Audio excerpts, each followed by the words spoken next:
Hello बच्चों, आप सब कैसे हैं। उम्मीद है कि बहुत अच्छे और मस्त होंगे। आप सभी का अपना प्यारा यूट्यूब चैनल दक्ष पॉइंट में आप सभी का स्वागत है।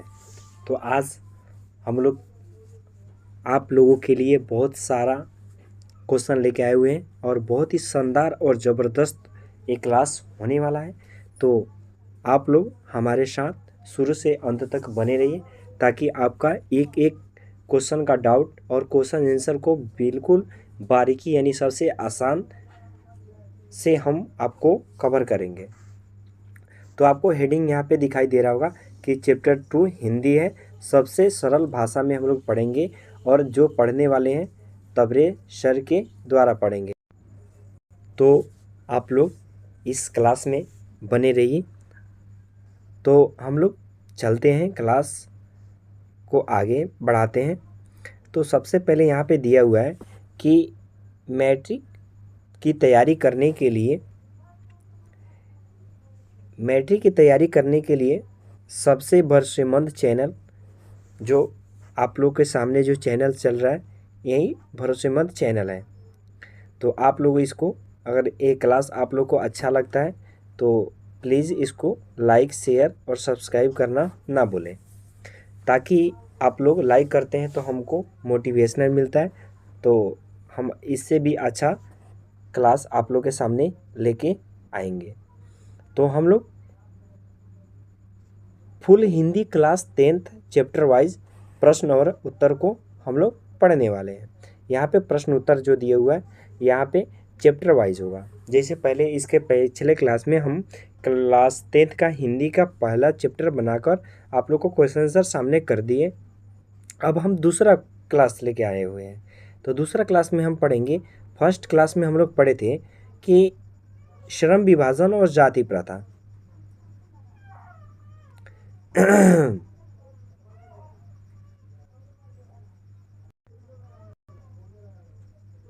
तो हम लोग यहाँ पे देखे थे कि श्रम विभाजन और जाति प्रथा की क्लास हम लोग कर चुके थे। अब हम लोग पढ़ेंगे, जो क्लास होगा हम लोग का वो क्लास रहेगा चैप्टर 2 20 के दांत। इनके लेखक जो हैं नलिन बिलोचन शर्मा जी हैं और ये हिंदी का बुक में देखिएगा तो पेज नंबर 1 से लेकर 10 में आएगा।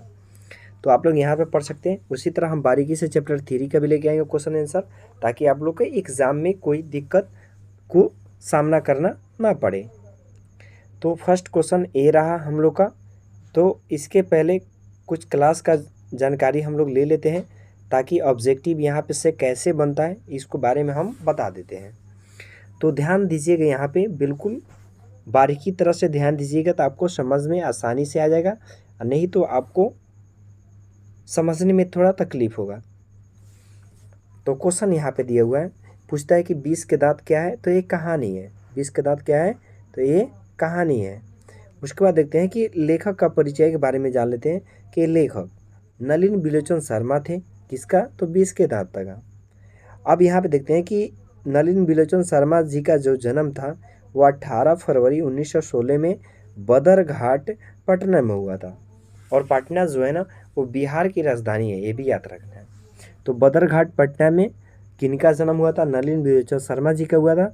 कब हुआ था? तो 18 फरवरी 1916 में हुआ था। तो बिल्कुल आप लोग याद कर लिए होंगे। अब देखते हैं यहाँ पे पिता का नाम, यानी नलिन बिलोचन शर्मा जी का पिता का नाम क्या था? तो पंडित राम अवतार शर्मा था। क्या था? आप लोग भी साथ साथ बोलिए ताकि आप लोग को याद जाएगा। पिता का नाम क्या था? तो पंडित राम अवतार शर्मा। किनके पिता का नाम? तो नलिन बिलोचन शर्मा जी का। अब फिर पूछेगा कि नलिन बिलोचन शर्मा जी का माता का नाम क्या था? तो रत्नावती शर्मा था। इनका भाषा क्या था? तो भोजपुरी था। इनका मृत्यु कब हुआ? तो 12 सितंबर 1961 में। जन्म हुआ 16 में और मृत्यु हो गया 61 में। अब इनके प्रसिद्ध जो रचना है वो हम लोग देख लेते हैं। दृष्टिकोण है, साहित्य का इतिहास दर्शन है, और बाद में देखें मान दंड और संत परंपरा और कहानी संग्रह आदि, ये सब जो है ना ये प्रसिद्ध रचना किनकी है? तो नलिन बिलोचन शर्मा जी के हैं। ये कहानी बहुत ही इंटरेस्ट है, आप लोग एक बार पढ़ लीजिएगा तो आपका ऑब्जेक्टिव एक बार तो दूर की बात कहीं से भी क्वेश्चन आप लोग को छूटने वाला नहीं है। तो इसलिए हमारे साथ आप लोग बारीकी से बनिएगा तभी आप लोग को समझ में आएगा, नहीं तो आपको दिक्कत का सामना करना पड़ेगा। अब देखिएगा यहाँ पे दिया हुआ है, बहुत ही प्यारा सा क्वेश्चन है और इसको कैसे पढ़ा जाता है आप लोग ध्यान दीजिएगा। अब देखते हैं क्वेश्चन में हम कि क्या है। तो क्वेश्चन में दिया है कि 20 के दांत एक कहानी सारांश है। सारांश यानी छोटे में दिया हुआ है। आप लोग को पूरा किताब पढ़ने से अच्छा है कि इसको छोटा में आप लोग समझ लीजिए। अब कैसे समझेंगे इसका भी,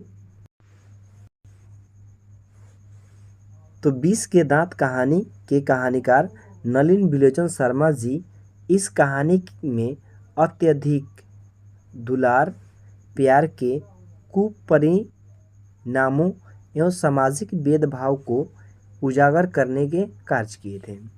यानी समाज के जितने भी कुपरिणामों और सामाजिक भेदभाव थे ये किनके था, तो नलिन विलोचन शर्मा जी इस कहानी के माध्यम से बताना चाहते हैं।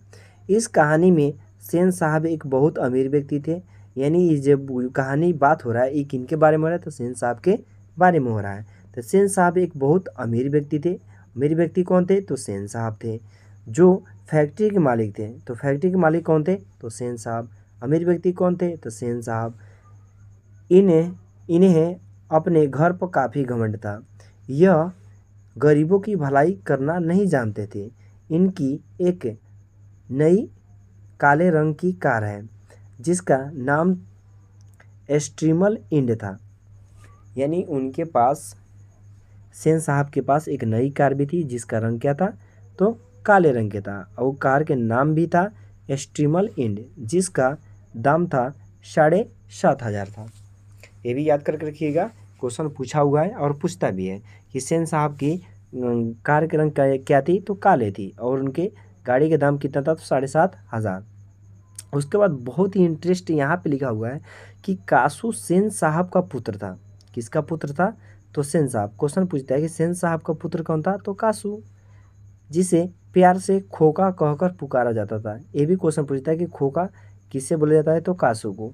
और खोका किसका जो पुत्र थे, तो सेन साहब के थे और उनको प्यार से खोका कह के पुकारा जाता था। यह अपने घर के बनाए गए नियमों के अपवाद था। यानी अपवाद समझते हैं आप लोग, यानी वो अपने काम, घर के जितने भी कहानी थे, काम थे, उनसे वो क्या करते थे, विरोध यानी अलग चलते थे ताकि उन लोग को दिक्कत पहुँचे। अब सभी नियमों का अपवाद था। इनकी 5 पुत्रियाँ थी जिसे कठपुतली के समान माना गया है। इसे हर प्रकार का तमीज सिखाया गया है पर खोका को नहीं। कासू इस कहानी में बिगड़े बाप का बिगड़ा संतान था। कौन था, तो कासू। और कासू का उपनाम क्या था, तो खोका। खोका किसका पुत्र था, तो सेन साहब के। सेन साहब कैसा व्यक्ति थे, तो अमीर थे। सेन साहब के कार का रंग कैसा था, तो काला था, जिसका नाम क्या था, स्ट्रीमल इंड था। कार का दाम कितना था, तो 7,500 था। इसे हर प्रकार का तमीज सिखाया गया पर खोका को नहीं। इस कासू इस कहानी में बिगड़े बाप का बिगड़े संतान है। यह एक जिद्दी लड़का है, जो उसके मन में आता है वही करता है। वह पिता के जैसे अहंकारी है। उसकी हर गलती में माता पिता को खुशी होती है कि मेरा बेटा आगे चलकर क्या बनेगा, तो इंजीनियर बनेगा। और अब आप ही लोग सोचिए कि अगर आप ज़्यादा खराब हैं तो इस आदमी को इतना समझ में नहीं था कि मेरा, तो वो आगे चलकर क्या बनेगा, इस पे भी ध्यान उन लोग को देना चाहिए था। लेकिन उन्होंने पैसे के घमंड में वो अपने बेटे को और बिगाड़ते जा रहे थे। इस कहानी में मदन एक गरीब पिता गिरधर लाल का बेटा था। यानी खोका जो थे, यानी कासू हुसैन साहब के पुत्र थे और मदन किसका पुत्र था, तो एक गरीब पिता गिरधर लाल का बेटा था, जो बहुत ईमानदार और स्वाभिमानी है। देखिएगा, इसको अगर आप एक बार पढ़ लेते हैं जैसे हम पढ़ा रहे हैं, तो इसको एक भी ऑब्जेक्टिव आपको बाहर देखने को न मिलेगा, यह हमारा गारंटी है।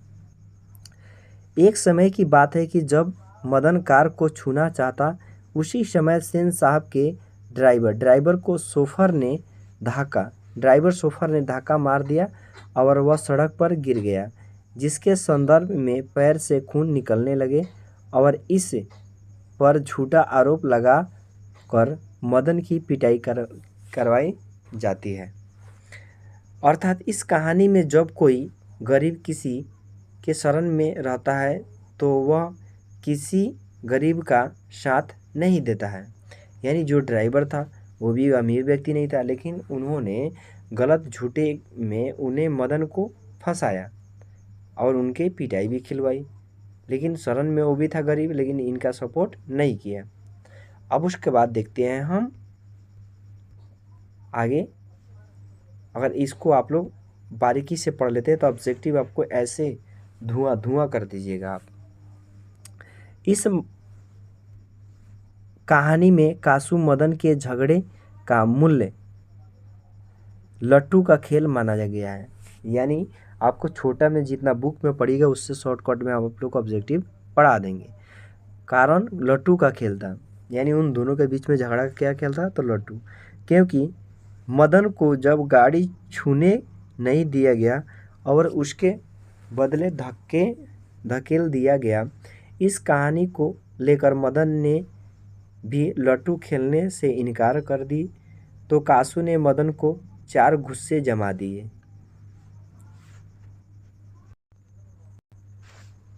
बहुत ही प्यारा सा क्वेश्चन है। अब क्वेश्चन है तो इसको सोल्व भी करना अच्छा बात है। अब इसमें याद करना कैसे है, देखिए सभी प्रश्न और उत्तर एकदम आसान भाषा में होना चाहिए। शीर्षक कहानी के शीर्षक सार्थकता को स्पष्ट करना है। 20 के कहानी का शीर्षक अत्यंत सार्थक है। इस कहानी में जब किरानी गरीब गिरधर लाल का बेटा मदन ने अपने अमीर घराने का बेटा कासू को पीट कर जब 2 दांत तोड़ देता है तो इससे स्पष्ट होता है कि धनी वर्ग के अहंकार को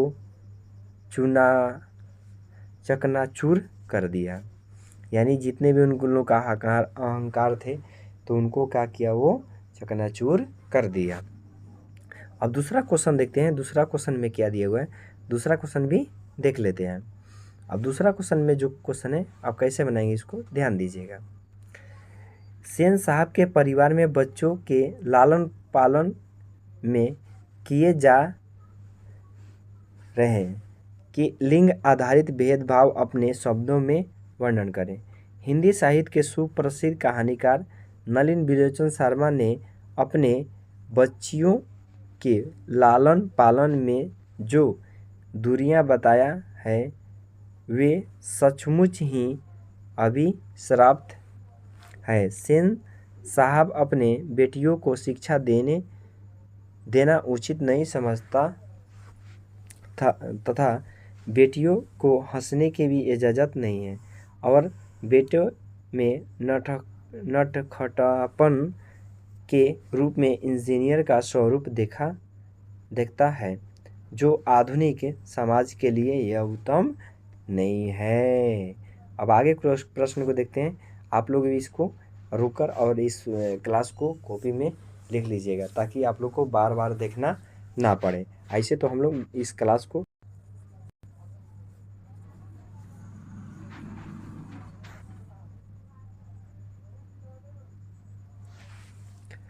तो हम लोग यहाँ पे देख लेते हैं। 3 नंबर देखेंगे, खोखा किन मामलों में अपवाद था।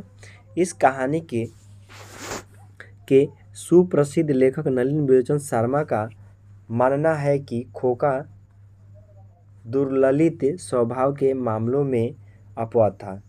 वह बात बात में अपने बहनों को तथा अहाते के अंदर रहने वाले छोटे बच्चों को अपने रौ में रखना पसंद करता था, जो सचमुच प्राकृतिक नियमों के अपवाद था।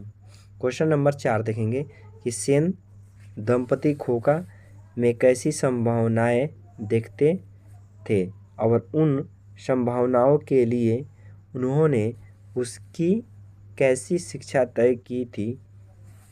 अब इस क्वेश्चन को हम लोग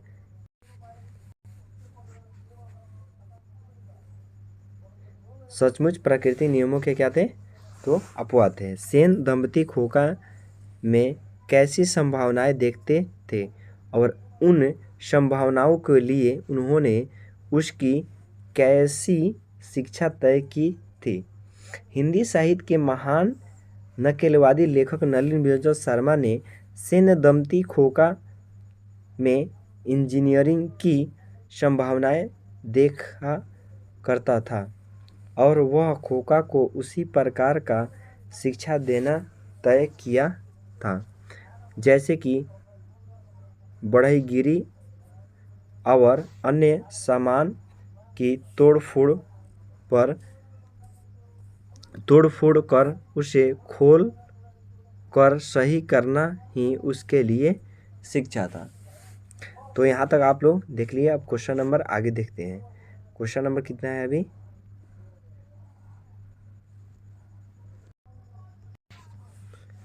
तो 5 का क देखेंगे। सप्रसंग व्याख्या करना है। लड़कियां क्या है? कठपुतलियां हैं और उसके माता पिता को किस बात पर गर्व है? प्रस्तुत सारग्रभित संतुलित सुललित क्या दिया है? सुललित एवं मार्मिक पंक्तियों हमारे पुस्तक पाठ्य गोधली भाग 2 के शीर्षक 20 के दांत से लिया गया है। इस पंक्ति के माध्यम में किसी साहित्य के महान नकलवादी कहानीकार नलिन विलोचन शर्मा का कहना चाहते कि सेन साहब के बेटी को हर प्रकार का तमीज़ सिखाया गया। इन्हें हंसने की इजाज़त नहीं थी।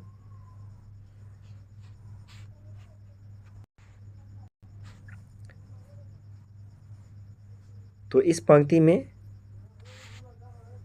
साहित्य हिंदी के महान नकलवादी कहानीकार नलिन विलोचन शर्मा का कहना चाहते थे कि सेन साहब की बेटी को हर प्रकार का तमीज़ सिखाया गया।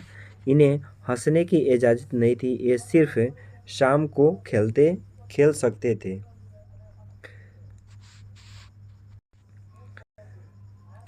इन सब गुणों को देखकर माता पिता को इस बात का गर्व था कि लड़कियां कठपुतलियां हैं।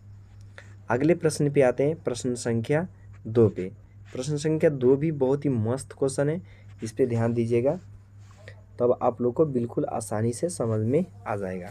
खोका के दुर्ललित स्वभाव के अनुसार सोने ने सिद्धांतों को भी बदल लिया था। अब उसके बाद देखते हैं इसका आंसर क्या होगा। तो इसका आंसर भी करना ज़रूरी है, नहीं कीजिएगा तो आपको दिक्कत होगा। प्रस्तुत पंक्ति हमारी पाठ्य पुस्तक गोधली भाग 2 के शीर्षक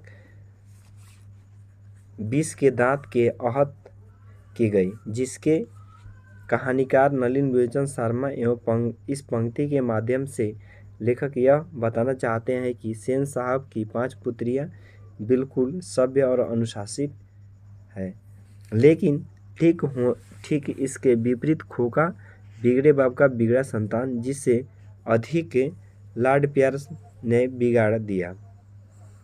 उसकी हर गलती में इंजीनियर साहब का सपना दिखाई देता है। अर्थात खोका की संभावनाएं ने उसके लिए अपने सिद्धांतों को भी बदल दिया था। क्वेश्चन नंबर 2 देख लिए। क्वेश्चन नंबर हम लोग 3 देखेंगे। तो क्वेश्चन नंबर हम 3 में देखेंगे। क्वेश्चन नंबर 3 में क्या दिया हुआ, तो इस पर भी ध्यान देना है ताकि आप लोग को कोई गलती ना आए। ऐसे लड़के आगे चलकर गुंडे, चोर और डाकू बनते हैं। प्रस्तुत सारग्रभित सुललित एवं मार्मिक पंक्ति हमारे पाठ्य पुस्तक गोधली भाग 2 के शीर्षक 20 के दांत से उद्धृत है।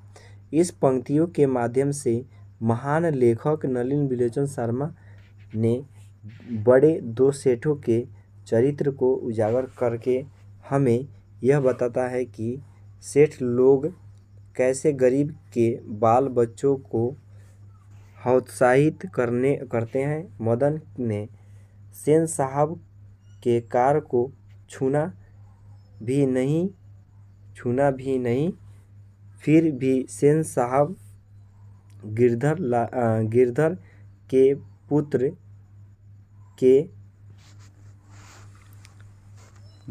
के मदन को डांटता हुआ उसकी माँ को कहता है, ऐसे बच्चे को अभी से संभालो, नहीं तो ऐसे बच्चे आगे चलकर गुंडे, चोर, डाकू बनते हैं। अब क्वेश्चन नंबर हम देखेंगे 4 नंबर, उसके बाद नहीं ज़्यादा सारे क्वेश्चन हैं, जल्दी ख़त्म हो जाएगा। अब उसके बाद देखते हैं कौवे की जमात। अब कौवे की जमात में क्या है, इसको भी आसानी से आप पढ़िएगा तो समझ में बिल्कुल आसानी से आ जाएगा। कौवे की जमात में हंस आने की ललक। प्रस्तुत सरग्रभित सुललित एवं मार्मिक पंक्तियाँ हमारे पाठ्य पुस्तक गोदली बाग 2 के शीर्षक विषय 20 के दांत से उद्धृत है। इस पंक्ति में बिल्कुल माध्यम में सुप्रसिद्ध लेखक नलिन विलोचन शर्मा का कहना है कि सेन साहब का बेटा कासू गिरधर के बड़े मदन के जमात में शामिल होने के लिए यानी लट्टू खेलने के लिए मचल उठा, जिससे लेखक महोदय ने कहा कि हंस कौवे के जमात में आने वाले ललक गए और कासू पूर्व की भांति मदन पर अपना रोब दिखाना चाह रहा था, जिसके कारण मदन और कासू में झगड़े हो गए और मदन ने कासू के 2 दांत तोड़ डाले। ये था हमारा 5 नंबर क्वेश्चन। अब क्वेश्चन नंबर हम देखेंगे 6 नंबर। 6 नंबर में क्वेश्चन में दिया है कि सेन साहब और उनके मित्रों के बीच क्या बातचीत हुई और पत्रकार मित्र ने उन्हें किस प्रकार का उत्तर दिया। हिंदी साहित्य के महान लेखक नलिन विलोचन शर्मा का कहना है कि जब सेन साहब और उनके मित्रों को बातचीत शुरू हुई तो सबसे पहले सेन साहब अपने बेटे कासू के बारे में मौलिकता के साथ बखान करने लगेंगे कि मैं अपने बेटे को इंजीनियर बनाने जा रहा हूँ। आजकल पढ़ाई लिखाई में फिजूल है। मैंने अपने कारखाने के बढ़ई मिस्त्री के दो एक घंटे आकार ठोक पीट कर सिखाने के लिए कहा। इससे बच्चे की उंगलियां अभी से ही औजार से वाकिफ हो जाएंगी।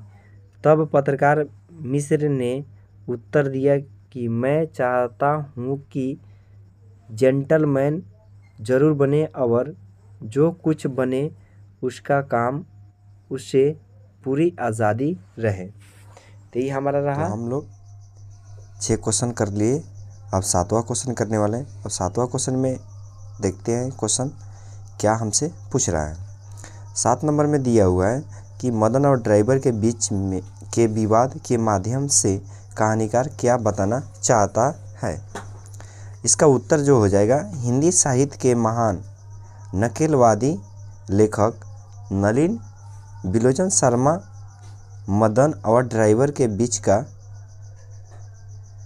बीच के विवाद के द्वारा हमें यही बताना चाहते हैं कि जब कोई गरीब व्यक्ति अमीर की शरण में रहता है तो वह गरीब की सहायता नहीं करता बल्कि मदद मांगने पर उसे ठुकरा देता है। तो बात बिल्कुल सही है, क्योंकि वो भी गरीब है, ड्राइवर और मदन भी, गिरधर लाल भी गरीब थे, लेकिन उनका सपोर्ट नहीं किया। अब आगे अगला क्वेश्चन को देखते हैं। अगला क्वेश्चन है, अगले क्वेश्चन देखते हैं। तो 8 नंबर क्वेश्चन में दिया हुआ है कि मदन और कासू के बीच झगड़े का कारण क्या था। इस प्रसंग के द्वारा लेखक क्या दिखाना चाहते हैं। हिंदी साहित्य के महान नकलवादी लेखक नलिन विलोचन शर्मा का कहना है कि मदन और कासू के बीच झगड़े का मूल कारण लट्टू का खेल को माना जाता है, क्योंकि मदन को जब ड्राइवर के द्वारा गाड़ी नहीं छूने दिया गया तथा उससे धकेल दिया गया, इस बात को लेकर मदन ने भी कासू को लट्टू खिलाने से इनकार कर दिया, जिससे कासू और मदन के बीच झगड़ा होने लगा।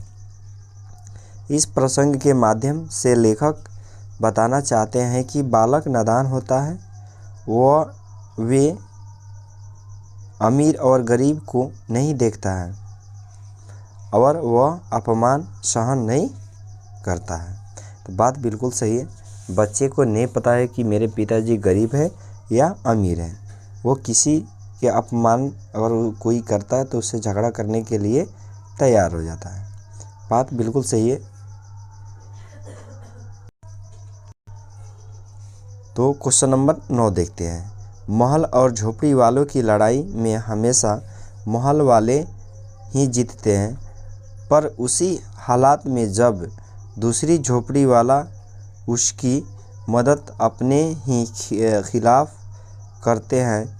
लेखक ने इस कथन को कहानी के एक उदाहरण में स्पष्ट कीजिए।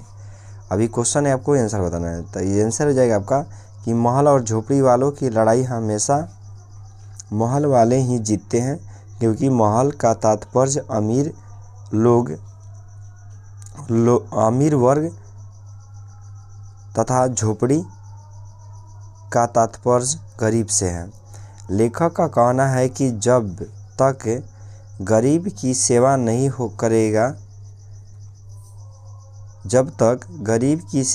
करेगा तब तक उसी की हार होती रहेगी। लेकिन जिस दिन एक गरीब वर्ग अमीर की सहायता करना बंद कर देगा, उसी दिन से उसका पासा पलट जाएगा। तो हम लोग क्वेश्चन नंबर 9 तक देख लिए। अब क्वेश्चन नंबर हम लोग 10 देखेंगे।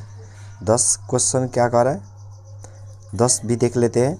10 में दिया हुआ है कि रोज़ रोज़ अपने बेटे मदन की पिटाई करने वाला मदन द्वारा कासू को पिटाई करने पर उसे दंडित करने की बजाय अपनी छाती से क्यों लगा लेता है। मदन की हालात को देखकर सेन साहब गिरधर लाल को हमेशा ताने देते थे। वह लाचार पिता मदन की प्रत्येक दिन पिटाई करता था। गिरधर लाल यह जानता है कि मेरा बेटा निर्दोष है और भीतर ही भीतर खूब रोता है। वह अपने ऊपर किए गए अन्यायों का विरोध नहीं करता, लेकिन गिरधर लाल को आज एहसास हो गया कि मेरा बेटा ईमानदार और स्वाभिमानी है।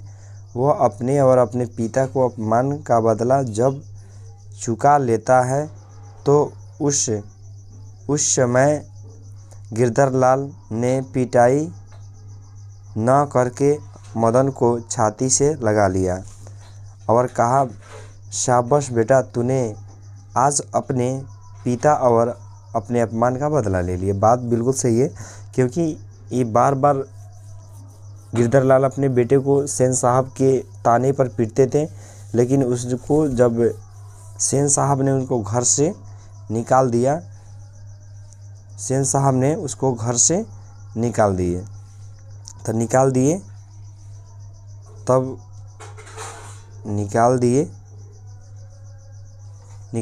तब उन्होंने गिरधर लाल ने अपने बेटे मदन को गले से छाती से लगा लिया।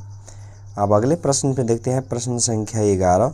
उसके बाद देखेंगे हम लोग लास्ट वाले क्वेश्चन को और क्लास को ख़त्म करेंगे। तो 11 में दिया है कि सेन साहब मदन, कासू और गिरधर लाल का चरित्र चित्रण करें। सेन साहब एक फैक्ट्री के मालिक थे जो बहुत घमंडी थे। उन्हें रुपया पैसा का बहुत अहंकार था। वे जिन गरीबों के बलबूते पर फैक्ट्री चला रहे थे, महल में निवास करते थे, वे उन्हीं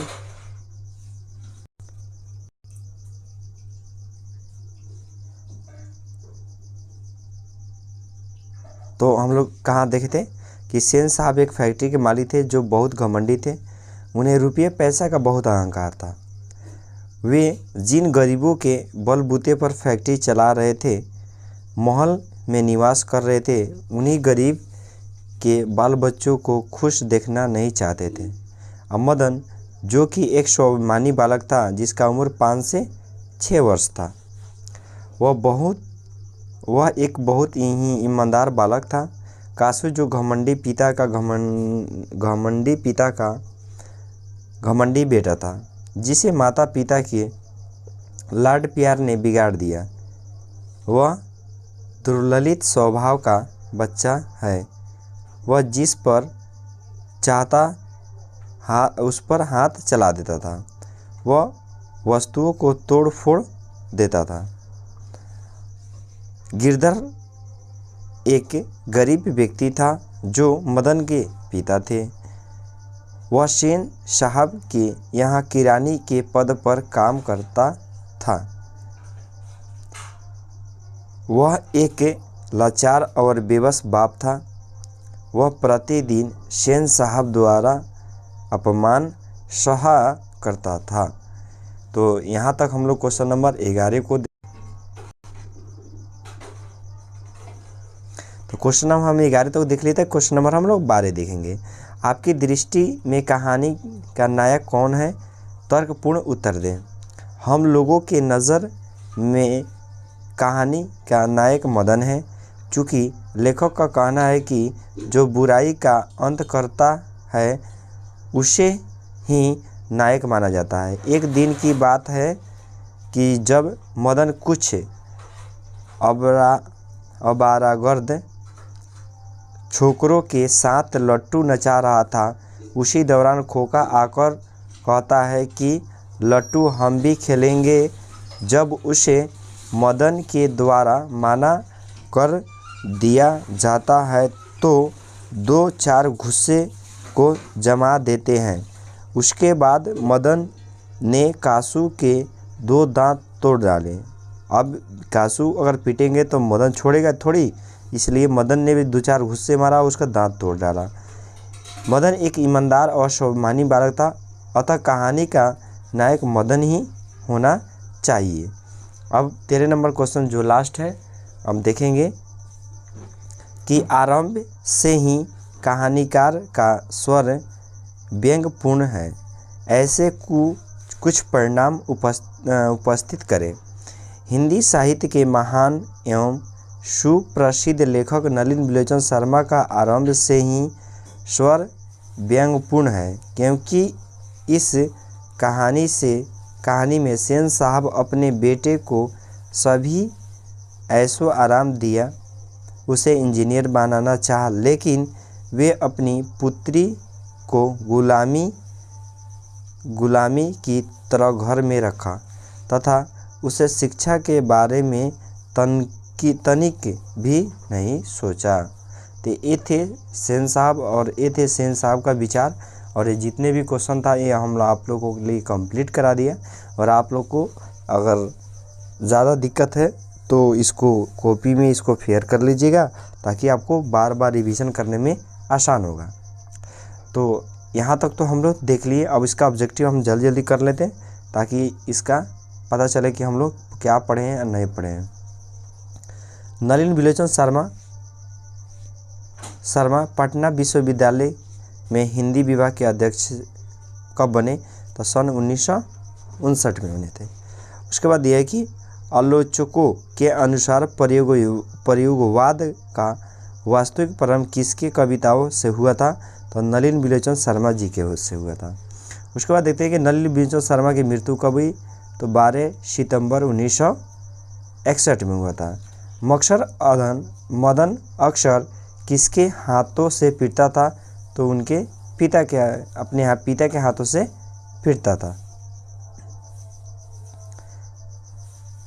उसके बाद देखते हैं 20 के दांत कहानीकार कौन थे? तो नलिन बिलोचन शर्मा जी थे।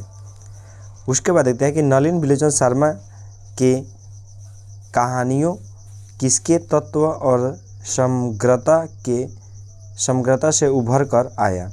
ये थे मनोवैज्ञानिकता के। 20 के दांत कहानी किस वर्ग के अंतर्विरोधियों को उजागर करती है? मध्यम वर्ग के।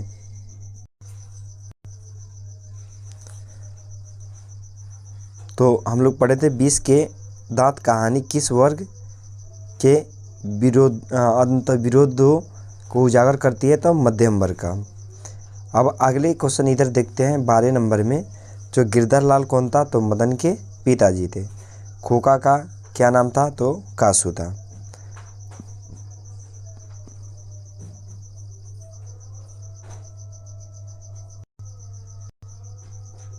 तो हम लोग क्वेश्चन देख चुके थे। अब क्वेश्चन आगे देखते हैं कि खोका 5 नंबर में दिया है कि खोकी किस भाषा का शब्द है? तो बांग्ला भाषा का शब्द है। सेन साहब की कितनी पुत्रियाँ थी? तो 5 थी। कौन थी? शेफाली, ओलो, आरती, रजनी और सीमा। सोफर का अर्थ क्या होता है? तो ड्राइवर होता है। यहाँ तक देखिए सेन साहब अपने पुत्र खोका को क्या बनाना चाहते हैं? बिजनेसमैन या इंजीनियर। मदन की उम्र कितना थी? तो 5 से 6 साल थी। ध्यान में रखिएगा, ऑब्जेक्टिव बहुत पूछता है। अगर यहाँ पे ध्यान नहीं दीजिएगा तो आपको दिक्कत होगा। ऐसे लड़के आगे चलकर गुंडे, चोर, डाकू बनते हैं। यह पंक्ति कहानी के किस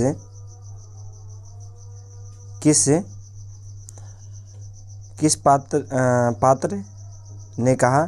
तो सेन साहब ने कहा। मदन की उम्र 5 से 6 साल थी। 16 नंबर में देखते हैं कासू। 16 नंबर में जो दिया है ना, कासू मदन के साथ किस खेल में शरीक होना चाहता था? तो लट्टू का खेल था। उसमें शरीक यानी खेलना चाहता था, लेकिन मदन ने उसको खेलने से इनकार कर दिया। मदन ने कासू के कितने दांत तोड़े? तो 2 दांत तोड़ डाले। गिरधर लाल किसकी फैक्ट्री में किरानी थे? तो सेन साहब के फैक्ट्री में किरानी थे। सेन साहब किसके व्यंग से एठकर रह गए? पत्रकार महोदय के। नलिन बिलोचन शर्मा के पिताजी के नाम क्या था? पंडित रामावतार शर्मा। नलिन बिलोचन शर्मा के माताजी का नाम क्या था? रत्नावती शर्मा। दृष्टिकोण किसकी रचना है? तो नलिन बिलोचन शर्मा जी का है। अब आगे देखते हैं क्वेश्चन। जो क्वेश्चन है, मदन किसका पुत्र था? गिरधर लाल के था। 20 के दांत पाठ की विद्या है, कहानी है। सेन साहब की कार की कीमत कितना थी? तो बताया था 7,500। उसका रंग क्या था? तो काला था। उसके बाद ये लड़कियां क्या कठपुतलियां हैं? किससे इस बात पर गर्व था? माता पिता को। सेन साहब की आंखों का तारा कौन था? तो खोका था। खोका के दांत किसने तोड़ा? तो मदन ने तोड़ दिया। किसने तोड़ा था? तो मदन ने तोड़ डाला था। उसके बाद देखते हैं कि नलिन बिलोचन शर्मा जी का जन्म कब हुआ था? 18 फरवरी 1916 में। नलिन बिलोचन शर्मा का जन्म कहाँ हुआ था? बदरघाट, पटना में हुआ था। महल और झोपड़ी वाले की लड़ाई में अक्सर महल वाले ही जीतते हैं, पर उसी हालात में जब दूसरे झोपड़ी वाले उनकी मदद अपने ही खिलाफ करते हैं। इस पाठ पंक्ति है 20 के दांत से। अब रजनी अभी बताया हम, सीमा, रजनी, आलो, शेफाली, आरती, ये पांचों किसकी बहनें थी? तो खोका के। और पांचों किनकी पुत्री थी? तो सेन साहब के। तो ये हम लोग का ऑब्जेक्टिव पूरा ख़त्म हो गया। यह है मैट्रिक परीक्षा। ये क्लास आप लोग को फ्री मिलेगा यूट्यूब चैनल पे। ये क्लास जो होगा आपको ये फ्री मिलेगा, फ्री। अब ये इसको लाइव मिलेगा, वीडियो भी मिलेगा, PDF भी चाहिए तो PDF मिलेगा। और दक्ष पॉइंट के नाम से आपको टेलीग्राम में सर्च कीजिएगा, आपको जो भी PDF है आप लोग को मिल जाएगा। तो अगर ये वीडियो अगर आप लोग को अच्छा लगेगा तो लाइक और शेयर और सब्सक्राइब करना ना भूलें।